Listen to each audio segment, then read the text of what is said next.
Добар ден, дневник на К3. Нови услуги ќе добијат пациентите од општина Куманово со набавените апарати кои што денеска во Кумановската болница ги промовираше министерот за здравство Никола Тодоров. Болницата доби нов ЕМГ апарат кој служи за диагностика во делот на неврологија и нов биохемиски анализатор. Кумановската општа болница доби нов ЕМГ апарат, неопходен за диагностицирање во делот на неврологија и биохемиски анализатор. Апаратот е ставен во функција и веќе за наредната недела закажани се првите пациенти. За оваа диагностика, досега од Куманово за скопските здравствени установи, се упатуваа на годишно ниво околу 600 пациенти. Тука набавивме нов апарат за ЕМГ, кој што е веќе ставен во функција и веќе за наредна недела се закажани и првите пациенти. За оваа диагностика досега пациентите се упатувале во Скопје. Некаде околу 1000 до 1200 пациенти годишно се упатуваат во Скопје, од кои најмалку 500 или 600 се токму за оваа проблематика, за оваа диагностика во делот на неврологијата.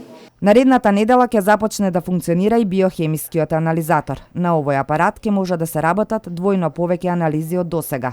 Како резултат на новата опрема на хирургија и бројот на операции двојно е зголемен од 600 на 1200 годишно.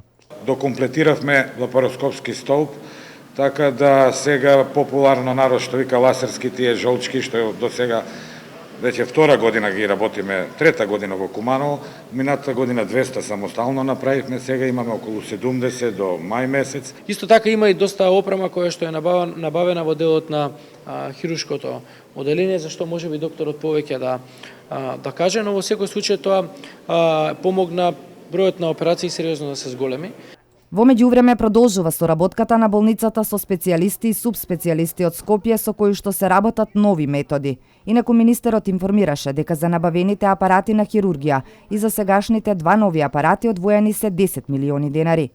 Министерот потсети дека во Куманово завршена е и дислокацијата на Центарот за зависности од населбата Гоце Делчев во кругот на општата болница. Што се однесува за случај за дете од Куманово, кому му е потребна трансплантација на црн дроб во странство, Тодоров истакна дека Комисијата од Фондот за здравствено осигурување ќе одлучи за овој случај согласно законот и нагласи се разгледуваат сите случаи и онаму каде што законот тоа го дозволува, случаите се одобруваат. Приближно 800 земјоделци од Куманово, Липково и Старо Нагоричане поднеле барања до подрачната единица на Министерството за земјоделство, шумарство и водостопанство. Земјоделците имаат можност да поднесат барања најдоцна до 30 јуни. Најголем дел од нив барањата ги доставуваат лично, иако постои можност да аплицираат и по електронски пат. Околу 800 земјоделци од поширокиот Кумановски регион досега поднеле барање за субвенционирање во подрачната единица на Министерството за земјоделство, шумарство и водостопанство. Најчесто земјоделците лично ги поднесуваат барањата, иако може тоа да го сторат и по електронски пат. Согласно програмата за финансиска поддршка за земјоделството, право на аплицирање до 30 јуни имаат земјоделците кои се занимаваат со растително производство, полјоделство, градинарство, лозарство, воштарство, производство на сертифициран семенски саден материјал, како и сточарите. Што конкретно садите? Пшенка, кукуруз, пшеница, јачмен. На колкава површина? 2,5 хектар. А каде ви се наоѓа производство? Во населба Карпуш. За пчели, ние сме пчелари.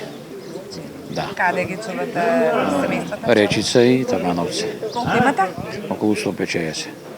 Сте поднесувале ли досега? Да. Редовно, секоја година. Исплатата оди редовно? Да. Задоволни сте, значи? Да, задоволни сме. Сега има еден нов начин на поднесување, го знаете ли или... Да, знаеме, само не сме во можност да... Ние, по-стари, ние по-возрастни, не сме во можност. За субвенција за пшеница. На колку хектари имате посејано? 1,7 хектар и 7 декар. А во која област? Во која село? Уминдол. За пчели поднесуваме за субвенции. Вие каде ви се наоѓаат пчелите? Пчели ми се наоѓаат во село Четирце. Во последните години драстично е зголемена финансиската поддршка во земјоделството и руралниот развој. Од 20 милиони евра колку што изнесуваа субвенции во 2006-та, во 2016-та субвенциите изнесуваат над 140 милиони евра. Тоа придонесе се поголем број на земјоделци да го прошируваат производството, а оние кои не се занимавале почнуваат да се занимаваат со земјоделска дејност. Учениците и менторите од Техничкото училиште Наце Буѓуни во дворот на училиштето ги презентираа здравствената, електротехничката и машинската струка. Пред 9 оделенците од Кумановските и училиштата од соседните општини на петата поред манифестација Техно Саем.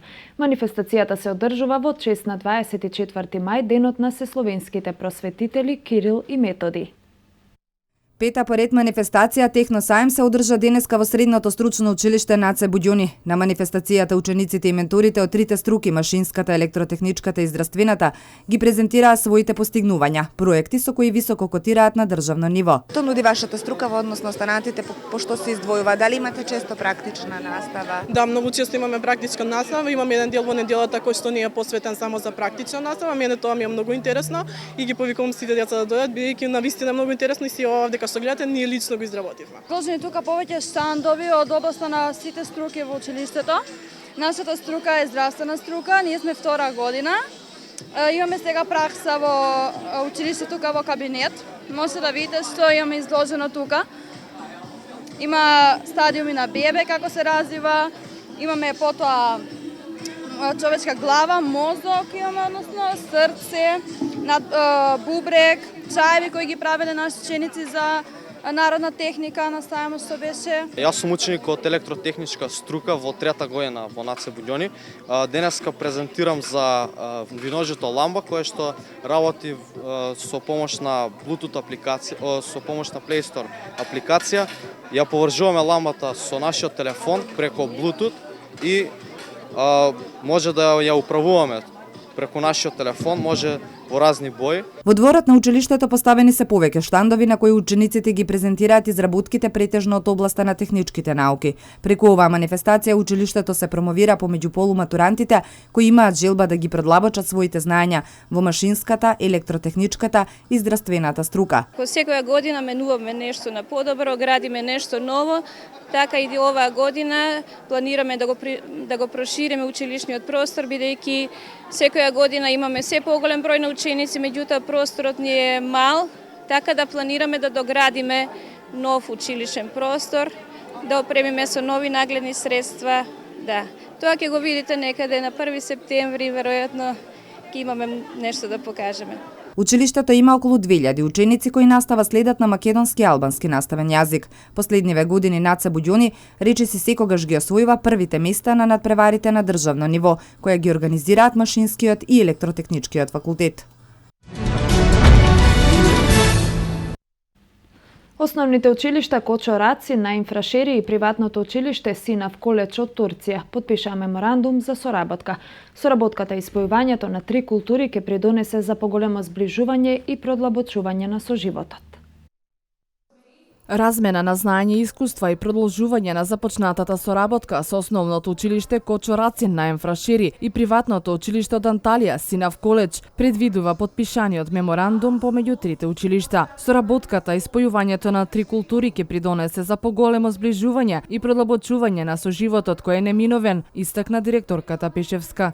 Соживот со сите неминовен, убава работа, сите заеднички, различности не постојат, сите сме исти. Поготово сме многу среќни кога ќе ги видиме радосните очиња на децата и среќата што близко од нивните лица. Тука нема дискусија за ништо повеќе. Се зборува. Основното училиште на Инфрашери Кочо Рацин веќе 3 години се работуваат во рамките на проектот за меѓуетничка интеграција во образованието. Преку оваа соработка одржани се голем број на работилници со присуство на голем број ученици и родители. Создадени се многу заеднички дела, изложени во поставките на училиштата. Подпишувањето на меморандумот со училиштето од Турција ќе придонесе за вклучување на уште една култура и размена на искуства од истата.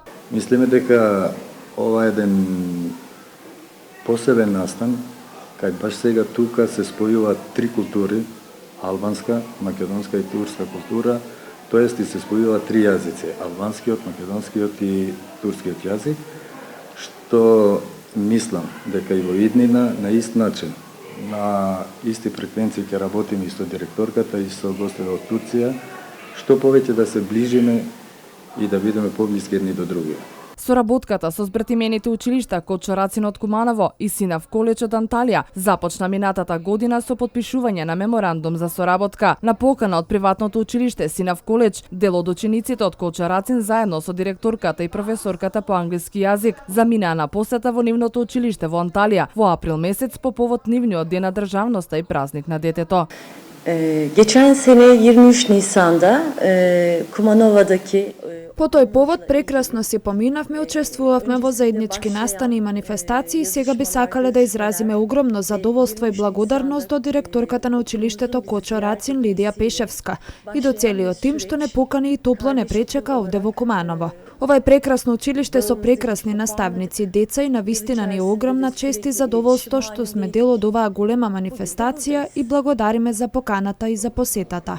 Во холот на училиштето се одржа завршна манифестација во чест на 24 мај, денот на сесловенските просветители Кирил и Методи.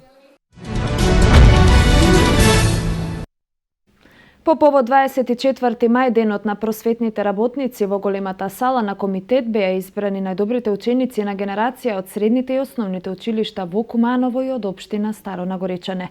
Годинава изостана прогласувањето на најдобрите наставници и професори и оваа манифестација, како најавија одговорните, ќе се одложи за 5 октомври, кога се одбележува и светскиот ден на учителот. Со пригодна културно-уметничка програма во големата сала на поранешен комитет се одбележа 24 мај, денот на сесловенските просветители Кирил и Методи и денот на просветните работници.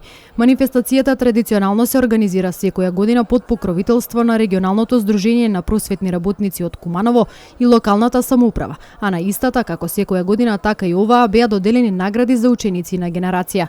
На првенците во учебната 2015-2016 година им беше доделена диплома и книга. Инаку, оваа година првенци на генерација се 27 ученици и тука спаѓаат сите ученици од основните и средните училишта во градот и во регионот, односно од општината Куманово и општина Старо Нагоричане.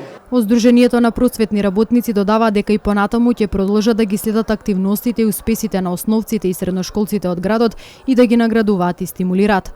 Сара Трајковска е 9-то одделение ученик на генерација од основното училиште Крсте Мисирков, а своето образование ќе го продолжи во гимназијата Гоце Делчев, како училиште кое, како што рече, ќе ги задоволи нејзините интереси кон природните науки. Затоа што мислам дека ќе ги задоволи моите интереси кон природните науки и дека таму ќе ми биде најдобро. Ученик на генерација од основното училиште Браќа Милодиновци е ученичката Јована Божиновска, која вели дека е многу среќна и задоволна што од многуто ученици токму таа го понесе признанието првенец во своето училиште.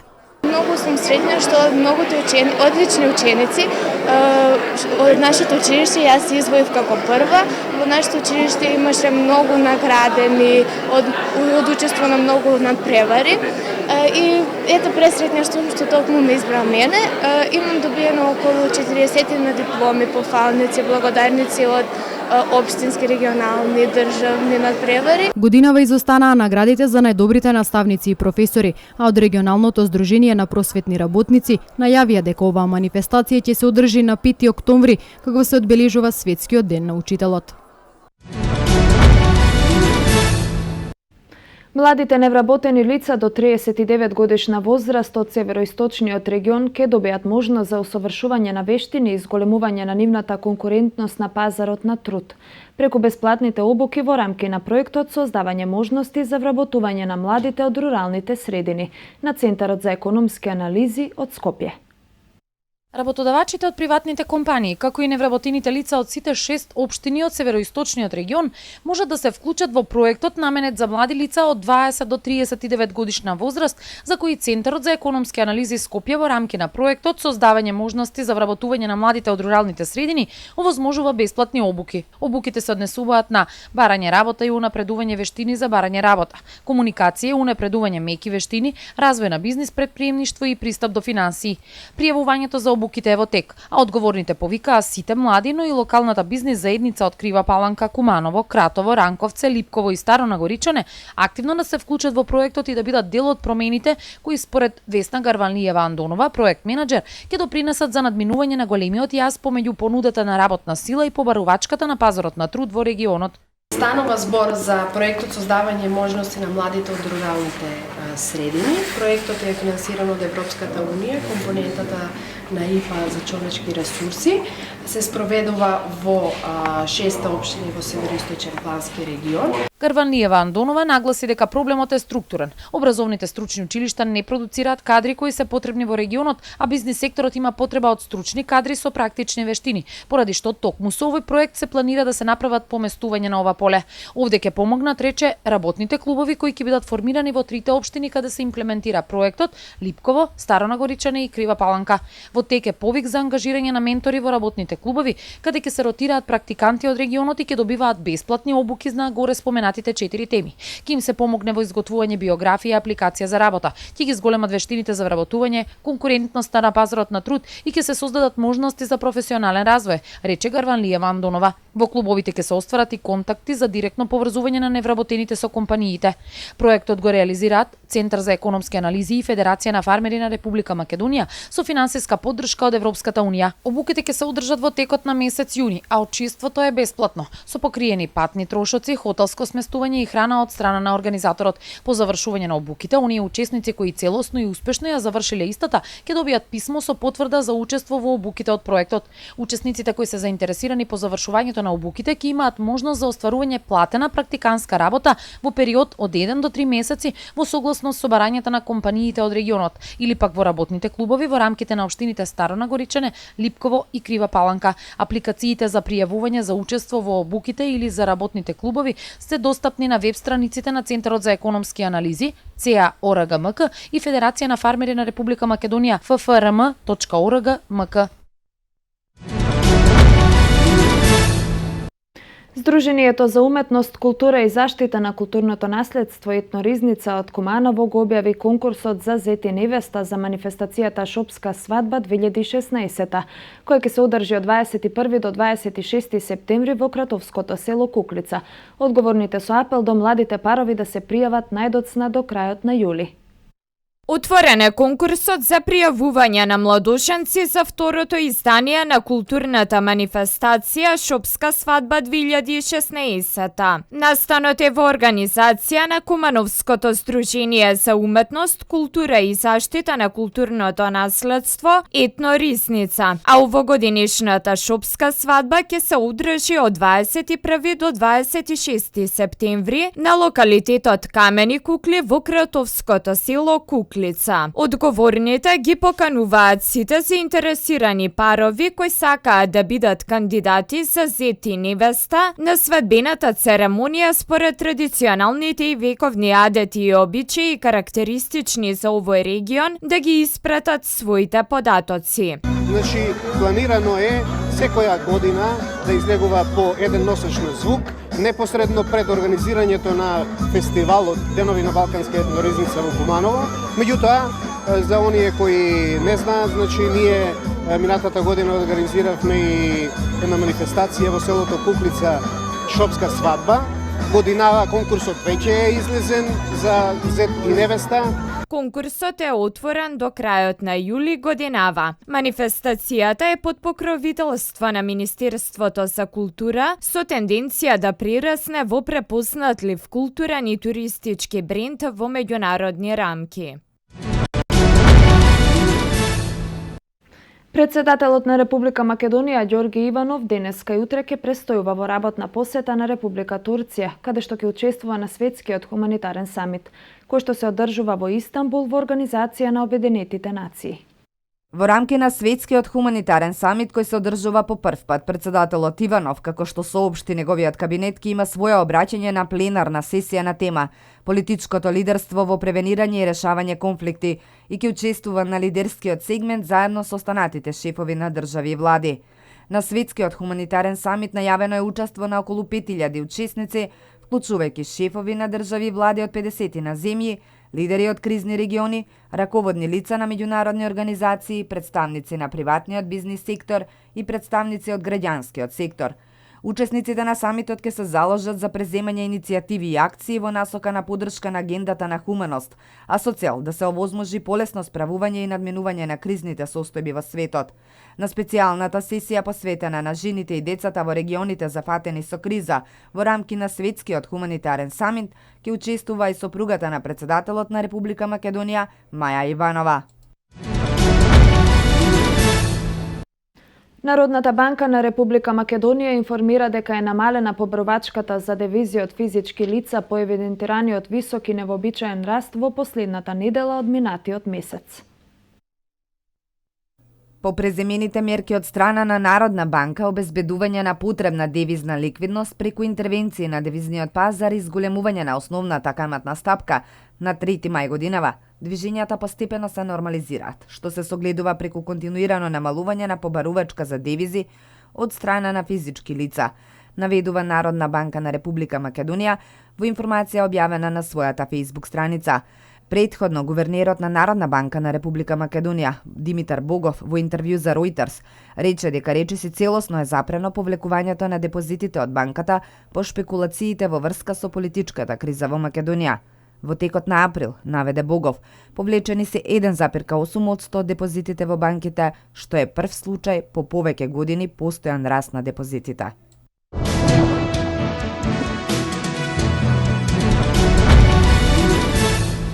Грчкиот парламент ги усвои новите економски мерки.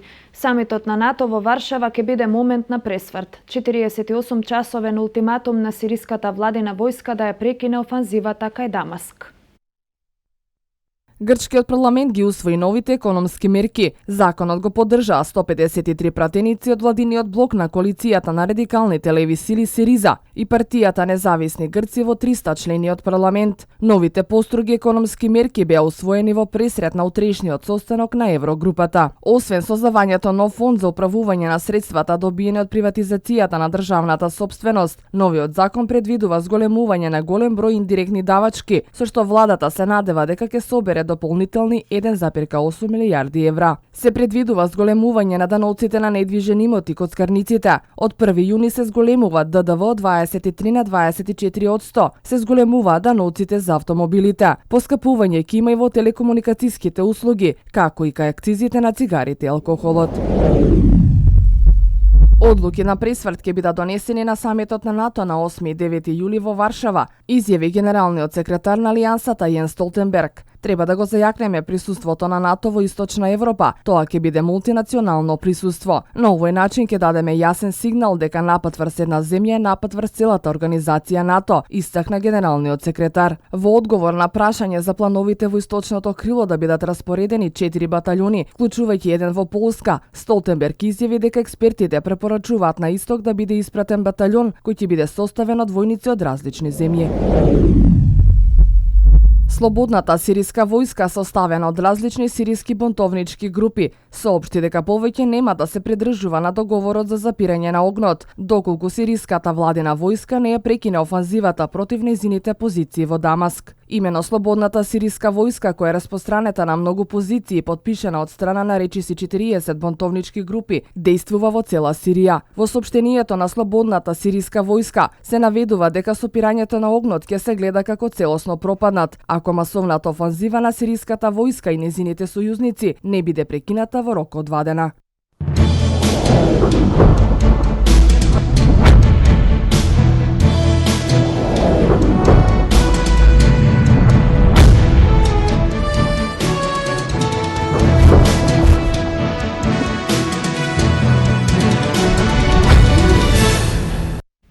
Селекторот на македонската фудбалска репрезентација Игор Ангеловски денеска ја одржа прозивката на играчи кои се во комбинација за предстојните контролни надпревари со Азербејџан и против Иран. Предводникот на националниот тим реши да го ослободи од обврските Ферхан Хасани, кој неодамна се рехабилитираше од повредата на коленото, а поради обврските на дел од играчите во младата репрезентација, а селекцијата ќе биде комплетна непосредно пред неделниот настап против Азербејџан. Би било убаво кога би биле сите заедно, но тие имаат обврски во квалификациите и тие осумина заедно тренираат. Мислам дека не би требало да имаме некој поголем проблем за вклопување, нормално на првиот меч нема да ги искористиме 100%. затоа што само 2 дена пред првиот меч со Азербејџан го играат надпреварот со Украина, но секако дека ќе добијат одредена минутажа, истакна селекторот Игор Ангеловски. Дуелот со Азербејџан се игра на 29 мај во австрискиот град Швадорф, а на 2 јуни во Скопје гостува селекцијата на Иран.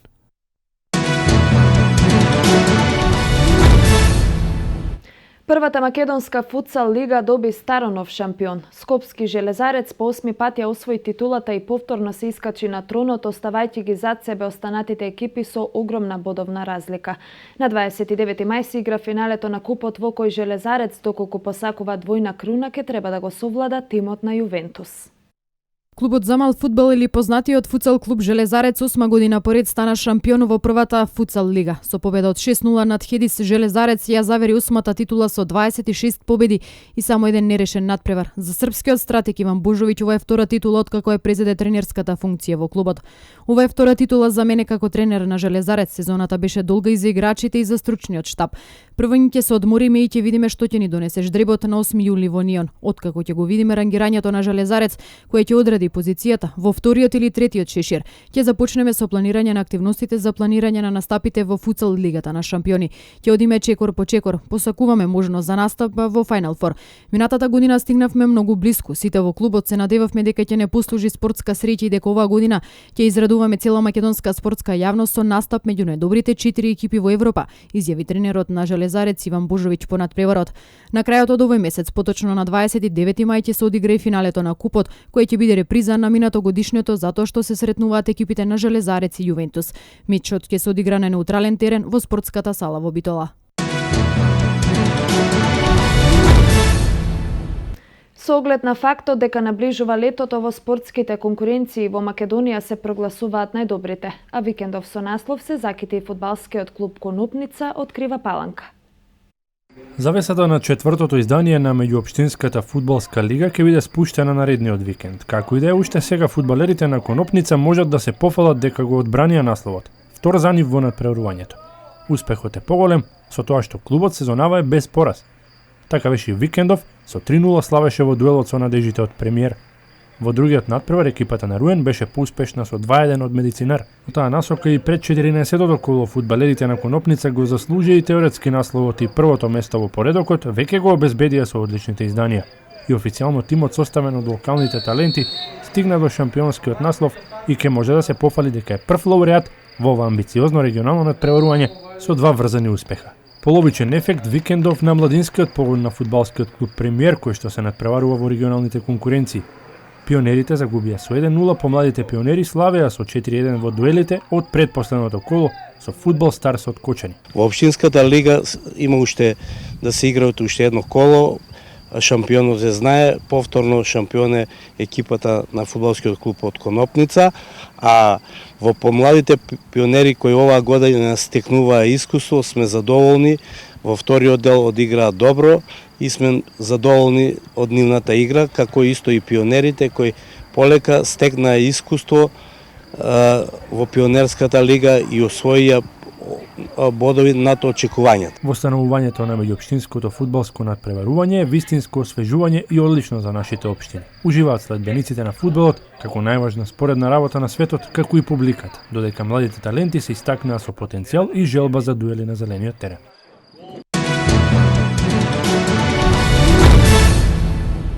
Како продолжение на традицијата востановена од 2009, Осоговските планини 8 пат ке ги вгостат љубителите на автомобили, мотоцикли, авантура и природни убавини. Утре денот на сесловенските просветители Свети Кирил и Методи, овој пат ке биде повод на едно место да се соберат автомотоентузијастите од цела Македонија, како и од странство. Манифестацијата Рели Калин Камен, која е ревијална, се одржува под мотото да ги запознаеме убавините на Осоговските планини, а заедно ја организираат Сдруженијето на граѓани Автомотоклуб Офроуд Осогово открива Паланка и општината на чело со градоначалникот Арсенчо Алексовски. Идејата е да се ужива во природата, во пејсажите, да се разменат искуства, да се демонстрира вештината за управување и моќноста на возилата, а пред се е дружењето. Во должината на патеката од 60 на километри 80% е пат без асфалт. Меѓу најниската и највисоката точка, Царев врв на 2085 метри надморска височина, треба да се искачат 1500 метри. Рутата тргнува од плоштадот во Крива Паланка минува низ убавините на Осоговските планини, се до манастирот Свети Јоаким Осоговски, каде се одржува заеднички ручек на сите учесници. Попатно се вдишуваат амбиентите на Мождевњак, Кучешки преслап, Костадиница, Царев врв, каде е договорена средба со рели учесниците од соседните општини Кочани и Македонска Каменица и се до градот. Патувањето трае 8 часа, нормално со паузи на учесниците, а за се да помине во најдобар ред, тука се одговорните. Навистина уживаме оние предели кои ги имаме, да ги видиме, да се подсетиме, затоа што добар дел од нас можеби еднаш во годината поминуваме тука. Овие 8 години навистина имаме едно убаво дружење, една убава рекреација по Осоговските планини, така да еве јас ќе упатам еден апел сите оние кои се заинтересирани да дојдат во вторник на 24 мај во 8 часот на градскиот плоштад да се пријават и да бидат дел од манифестацијата Рели Калин Камен 2016 година. Минатата година на оваа манифестација учествува околу 500 лица со над 120 возила од голем број автомотоклубови и автокуки од Македонија и од странство, представници од неколку амбасади и други гости. Целта е настанот да успее како меѓународен, препознатлив спортско-туристички бренд кој ќе гарантира одлични ефекти врз економскиот развој во општината. Одговорните ги повикуваат заинтересираните да се пријават на релито. Котизацијата за учество изнесува 600 денари по возило, а стартните броеви ќе се делат и пред тргнувањето на трката на 24 мај во 7 часот. Стартот е околу 8, а доколку се оди според планираното, учесниците по пладнето околу 18 часот во Свети Јоаким Осоговски ќе уживаат во пријатна атмосфера и топло манастирско гравче. Сите кои што се надеваат да уживаат во релито посредно, очекувајте репортажа на К3 телевизија.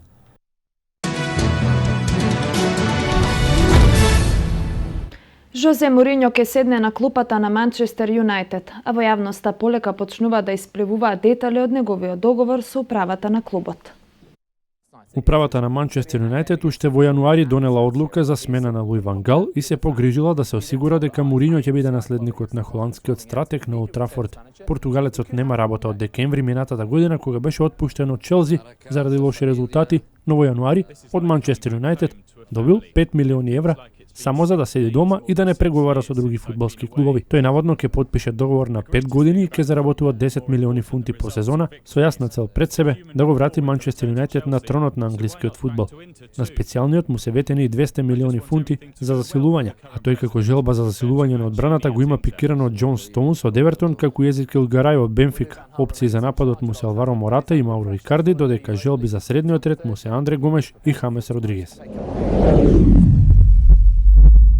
Фудбалерот на топџиите Алекс Окслейд-Чемберлен би можел да се пресели во редовите на Лестер. Шампионот на Англија се обидува да го подобри квалитетот на клубот за настапите во Лигата на шампионите, зашто е подготвен и да го доведе и фудбалерот на лондонски Арсенал.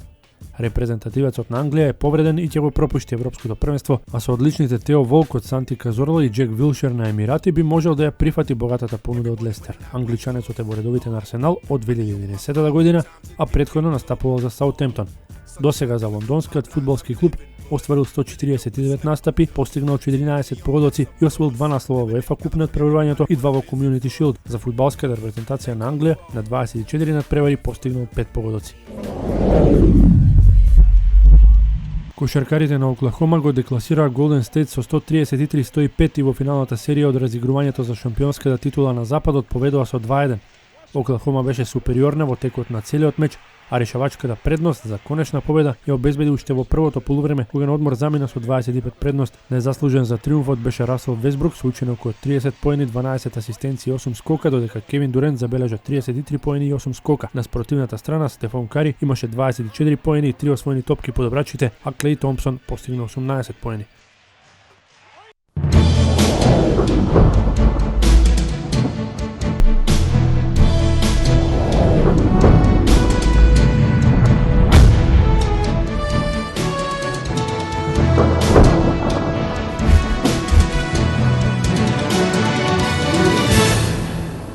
Да проследиме метео.